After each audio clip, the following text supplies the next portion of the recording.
I can't read a book on tennis. I have to get on the court and swing the thing. And that's the only way I'm going to get better. Same thing with overcoming fear. You have to face your fear and overcome it. So actually, for me, overcoming that fear of rejection and non-inclusion is more important. I'd much rather I could be selling ice cream and be free mentally would be much better than even having a coaching practice, but it turns out it works out. So when I said, I know I have to face rejection Hmm. to overcome this thing, that means I need rejections.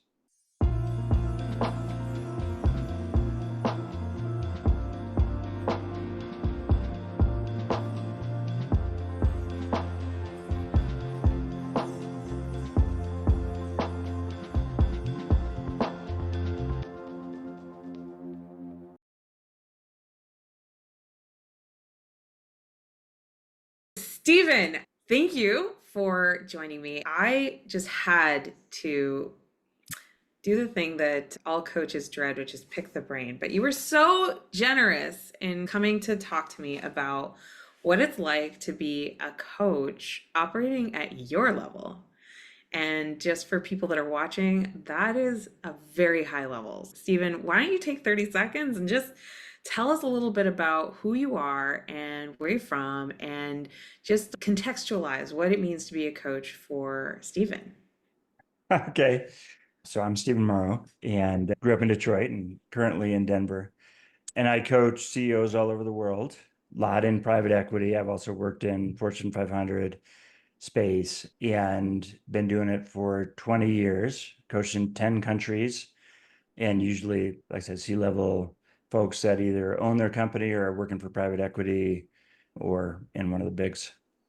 My goodness. Yeah. And so we happened to meet at an industry event. We were both working on continuing to be amazing as coaches. I was just drawn to you. You have such a presence. And I have to tell you, after working with so many fellow coaches, especially aspiring coaches, they Mhm. want what you've got. They really want a client base that's doing something meaningful and impressive, and they want to be a part of their journey. I'm going to ask you a straightforward, simple question. How'd you get here? Mhm. How'd you do it? I was an exec myself. I just started to want to be a better person. So I learned about these weekend workshops. And one everybody knows is Tony Robbins Walking on Fire, which I've never done, but I've done a lot of deep look at the soul type thing. Mm, And I love those communities and I love the truth telling that happens in them, where it's made safe to really tell the truth. And in those communities, sometimes there's a build, meaning these are generally nonprofit or not a lot of profit anyway, one of those two. They use senior students to be a facilitator. oh, And the cool. feedback I got in there is you got to learn to do this full time somehow. And at that point, 20 years ago, I didn't even know coaching school existed. I didn't know anything about it. I found one and was able to be an internal coach at a company called EDS, which was a big company back in the day, doesn't exist anymore. But I got to coach all over the world, really senior people. So I got to build my resume pretty quickly. I've been to Oh, 3 coaching schools. I moved to Istanbul, opened a coaching company there, and made that was successful. And then came back. And then just really relentless networking and referral to get my client load to where it is now. thank you so much for letting us capture your story because I think there's a lot of myths out there about what you have to be a Mhm, coach. And mhm, it actually has very little to do with coaching. It has so much more to do with also very often false beliefs around marketing and mhm, selling, which is another set of skills. To be an online coach or live that mhm, dream, it mhm. actually is parallel skills, right? Of the coaching. And what I heard in your answer is, man, you've gone deep on that. Then there's also the other skill of public speaking and being present on social media. Why I'm so excited about our conversation is you've accomplished so much through networking, referrals, and finding out who you are. And look where you have accomplished and achieved. That's amazing and incredible. And it really does fly in the face of the idea that you have to be this crazy influencer and then you get to coach. Yeah, for sure. And it's funny because I've done none of that. I do have a website. I Got a don't have an website. Instagram. I don't have anything. And that's been I've thought about that. And you obviously you and I, and so Amanda has been coaching me for a year, just for those that don't know that. Amanda's an expert in that whole space, and I've been resistant. And part of it is I'm busy enough. I'm actually over busy most of the time for the last 10 years. When I first year, I wasn't. I made $37,000 my first year of coaching because I had just moved back from Istanbul and started fresh back in the US in 2011. People often ask me, how did you do this? My answer is a couple of things you might be interested in if I keep going. Yeah, no, I'm like, let's go. Let's talk about this. So what I did was relentless networking, where I would meet with anybody and ask, would you like to have lunch? And actually, the term I use, is there anybody that introducing me would be a favor to them? Write that down. If you're watching this and you've been on 2x speed, stop it, go back, do it on 1x or even 0.5. That was great languaging. I love that. Because That's so it takes the good. weirdness of anybody that I should meet, because that's mostly about me. And it takes the pressure off the other person and just evaporates all the challenges. I love it because it's so direct. When I introduce a person, like I'm introducing you to everybody in my community and anybody that'll stop and listen, because I know that knowing you is a huge favor to them. I know it's an act of service. I'm getting goosebumps. Legit. So, oh my God, I got goosebumps all the way to my head. This is so true. And when you think about what social media done well actually is, think about how, like, when you're consuming something and you watch a funny reel or you find a cute meme, what do? You slide into the messenger or the DMs and you flip it to your bestie and you're like, hey, I hope this made you smile. And it's literally the same idea of, is this doing somebody a favor? The point is, that's how humans are. Like, that's how we want to be, is to be in service to other people in our natural state. Yeah, I love that. So that was the beginning. And then one of the big things that I notice is really different with me and other coaches is when I do have the networking conversation, almost immediately go for the throat. So I get in her coffee or whatever, hey, how are you? How's your day or whatever? And then I ask him, so what would be important for you to talk about?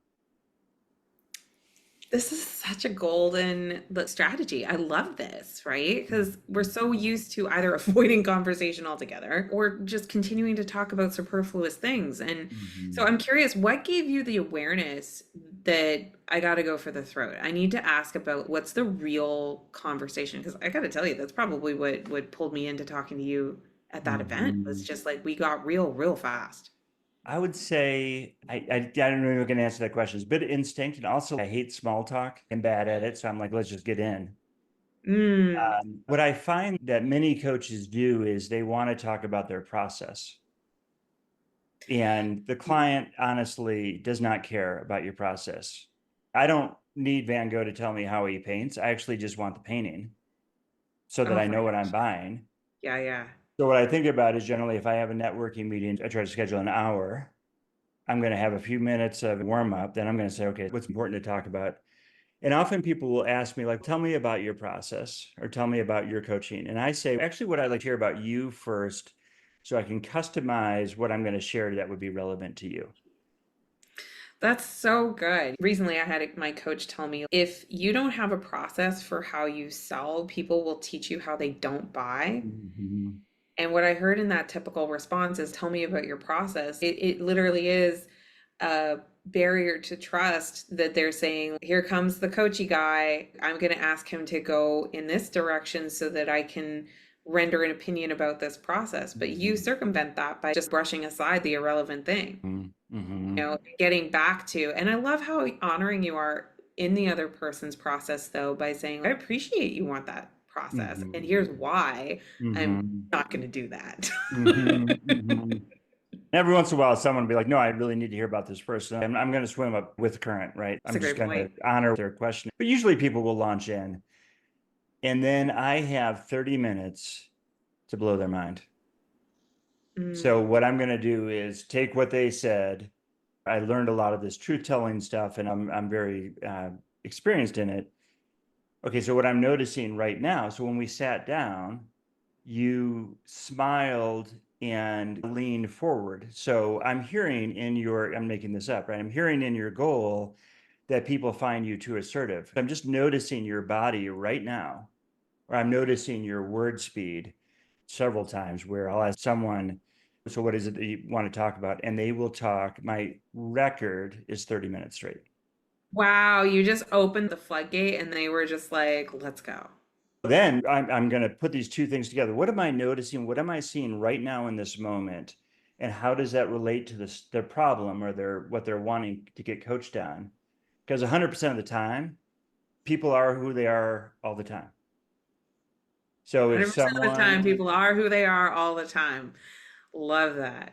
if people are too assertive, they're going to be too assertive with me. If they're too quiet, they're going to be too quiet with me. If they talk too much, they're going to talk too much with me. If they don't say, they're going to not say enough with me. And I can see why people, back to this last one of, if people don't talk enough and their issue is they're trying to get more heard or more understood, it's just math, right? Right now, your problem is presenting. And then I'm going to tie that together for them.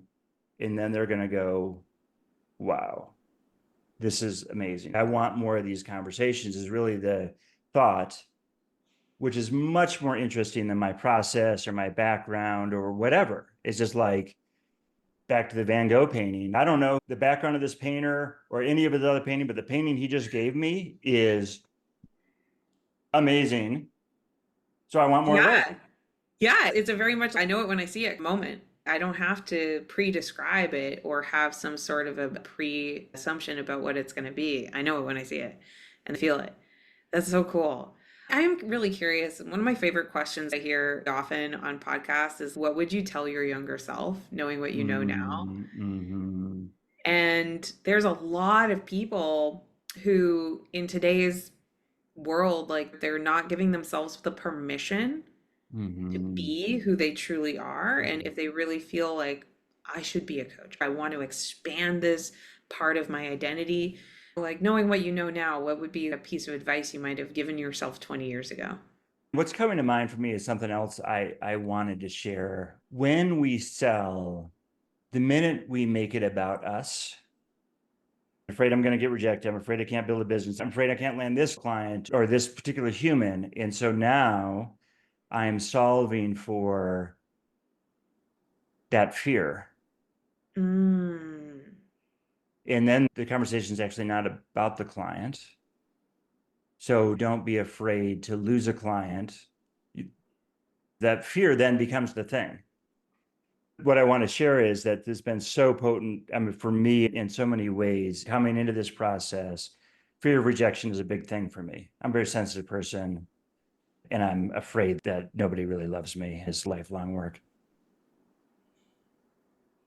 In order to really have freedom, I have to overcome that fear. The only way I can overcome that fear is to experience it again and again and again. I can't read a book on tennis. I have to get on the court and swing the thing. And that's the only way I'm going to get better. Same thing with overcoming fear. You have to face your fear and overcome it. So actually, for me, overcoming that fear of rejection and non-inclusion and that there's not a space for you is more important than having a coaching practice. I'd much rather I could be selling ice cream and be free mentally would be much better than even having a coaching practice, but it turns out it works out. So when I said, I know I have to face rejection Hmm. to overcome this thing, that means I need rejections. So I would go into a sales call, and this is my mantra: you cannot reject me enough. I'm like, bring the rejection. Actually, I want it. Wow. This is what I'm here for. I want to be enlightened and free, but no cheating. I can't make the rejection happen. I actually need to show up in my brilliance, get rejected, and then I'd be like, okay, what just happened there? How do I come back to ground and self-acceptance? Steven, this is the stuff, right? And it's making so much sense. I love how you said it's math. Mm-hmm. You have done so much personal development work to allow for that. And to your point, whether you were selling ice cream or whether you happen to be selling coaching, right? The answer is the same. Like it is your Eunice that you have to be in complete acceptance of to really be of the highest level of service. And happiness. Like we're so driven, and like I say, everybody's in this except for Jesus and Buddha, and that's why they get all the press. But the rest of us are dealing with fear. I coach CEOs all over the world, all of them dealing with fear. I'm afraid I'm not good enough. Just had a CEO the other day said, I just want to put down my imposter syndrome. This is a really well-known CEO. He's dealing with this. We have this illusion, and I certainly had the illusion when I came in as an IT exec, and here I'm coaching these CEOs. I'm like, they must have figured out a whole bunch of stuff to get to that level. They must be more self-accepting, more strategic. Their fear is showing up. Now they have some mad skills, but doesn't mean they can lead a company effectively. Like you look at Steve It's Jobs. like this friction, even despite the capability. Yeah. So we look at Steve Jobs, obviously made $1 trillion company. But what would have happened if he was actually an effective leader? Because the story on him is a jerk and tore people down and destroyed a bunch of stuff. So he may have changed the world in even a different or bigger way, or he might have just been happier. Everybody's got that thing. As a coach, coming in and worrying about, was this person above me because they're making $1 million a year, $5 million a year, or $14 million, whatever it is. Oh, they must be something. No, they're just a guy or gal Mm-hmm. who has some skills, was in the right place at the right time, and now is leading. But for me as a leadership coach, leadership's about connection and alignment and really getting buy-in and deep commitment and having freedom and creativity in your staffs to come up with great ideas that we can all align around. And there's not a lot of that in the world, right? There's a lot of people managing the game, whatever game they're in. They're managing their boss, they're managing the customer. They're not in their flow. So how as a leader do you get people in their flow? This is a much more Interesting question. Like, you're really making me reflect in this conversation about when I'm teaching a skill or I'm teaching a being or I'm doing personal growth and development with people, this expectation of what the future must look like for it to be good keeps coming up in my head. And I look at what you've accomplished and the manner in which you've accomplished it, of that fulfillment. I was recently speaking with another amazing client, and he was speaking with me about this concept of achievement being separate from fulfillment, right? But together. And that a lot of times we just go achieve and we forget about that presence to fulfillment. I happen to do a lot of the marketing stuff and the digital stuff, and I'm all over AI like you wouldn't believe. When I'm at my best, it's when I'm in creator mode. It's not just that I create an achievement, that I've produced a new thing or another deliverable, but it really is like that flow of I'm doing something that's an extremely high service as I create. And it's a very different feeling than, oh, I have to make this revenue number, or I have to get this conversion on this landing page, or I have to make this new marketing strategy work on the first try. I always like to ask this question. We talk about a coaching question. I'm asking you, Amanda, do you want here, if you want on your tombstone, here lies Amanda Kaufman. Her marketing launches worked on the first try. Is that what your life's about? It's so not. And when I think about my worst stress, it's when I forget that. People talk a lot about vanity metrics and things like that. I'm like, is it just a vanity metric, like you have judgment for measuring the thing, or is it actually that you've lost your flow and your ability to be truth, right? As you do something. And truth is risky, man, especially if you're expressing a lot of truth around a lot of other people. Whew, that It's spicy. And one of the dynamics that I've learned, it definitely did take me a while. I do have a go through for the throat mentality, but it was terrifying for a long time before I got comfortable, like a really long time. that's You know? useful. And what I find again and again, I like to tell my clients, really good coaching is pretty humiliating because we're doing something little, like we're not being willing to smile, or we're not willing to take 15 minutes a day and just think about strategy. What I find when I open the hood and look in there, oh, there's a pen that got dropped in. That's why your carburetor is not firing. It's not the requirement of some spiritual awakening or whatever. It's just, can you tell the truth? One of the things I really appreciate about working with you, although I have all this success, you're willing to be like, okay, sounds like this basic thing is missing or hard for you. And a lot of people, it's funny, I think about, and I try to tell my clients, do not put me on a pedestal. Yes, I'm a good mechanic. I am really good at finding the pen and extracting it correctly without damaging any other parts, whatever metaphor you want to use. But I'm also just a guy. I fight with my wife. I struggle to get my kid to talk to me. I can often not self-manage. It's all true. It's all part of it. So that fearlessness is about truth telling, being willing to say the obvious thing you're seeing or the obvious question that you have. If it's a miss, the potential client will just tell you, like, yeah, nah, that didn't hit. Okay, no problem. Let's keep going. Honestly, that's one of the things I just find so joyful about coaching you is like you are such a super, I'm actually reading a book called Super Communicator. You really are one. And it does make coaching such a pleasure because I know that I can have high trust with you to do my thing. And if it's not working, I trust you to tell me. There's not this expectation that everything has to be Pollyanna perfect. It's a high stress thing to pull into a transformative experience. Yeah, tell me when I'm off because I'm not off very often. But when I am, tell me, because my coaching got a lot better. And you're reflecting this back to me as a client. So my receiving of coaching, when I got more muscular and okay, this is working, this isn't working. And then you're strong enough to be like, I always tell clients this too, tell me no. And if they tell me no, again, I'll back off. Invite your clients to tell you when they're off because they're afraid of you, right? Like you're the mighty coach and you're telling all this truth. So the more you can just be like, hey, it's okay. Tell me when I'm off. Then that just opens up a lot of things. When they don't, you can spend a lot of time in the wrong place. Absolutely. Oh my gosh. Stephen, I could make this into a 6 hour podcast, but I did not ask for that time in advance. I am really curious. Let's assume this thing's going viral. What do you really want everyone who cares to listen to us talking today to know? What's coming up for me really strong, and you've helped me with some of this, but this piece around enjoy, savor the struggle. When I talk to, and it's true of me, but I talk to all these CEOs who have now worth whatever I can count my what's 100 million, 11 figures, whatever.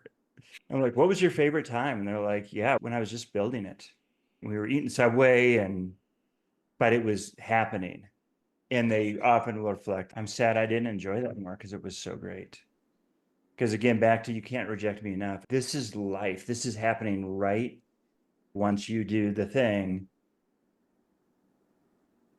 What your circumstances, and you've talked to me about this, is really irrelevant to how much enjoyment you have. It's the amount of fear that is present. And people worth $200 million have fear. If they haven't done the work, that fear is just as strong. It is just as strong as someone who's eaten Subway. And that's really the piece of savor your reality. Actually, even savor the fear. Thank you for making this alive for me and protecting me and helping me. And then do what's next. Stephen, how can people follow you? Yeah, we'll see if Amanda can ever get me over the hump of actually posting. But I am at Dan at Stephen Morrow, and website is stephenmorrowleadership.com. Amazing. We'll make sure to include those links below this video wherever we post it. And Stephen, I cannot thank you enough. This was outstanding. My pleasure, and thanks for helping me this last year. Perfect. We'll see you soon. Indeed. Okay, sounds good, Amanda. See ya. Bye. Take care. Bye.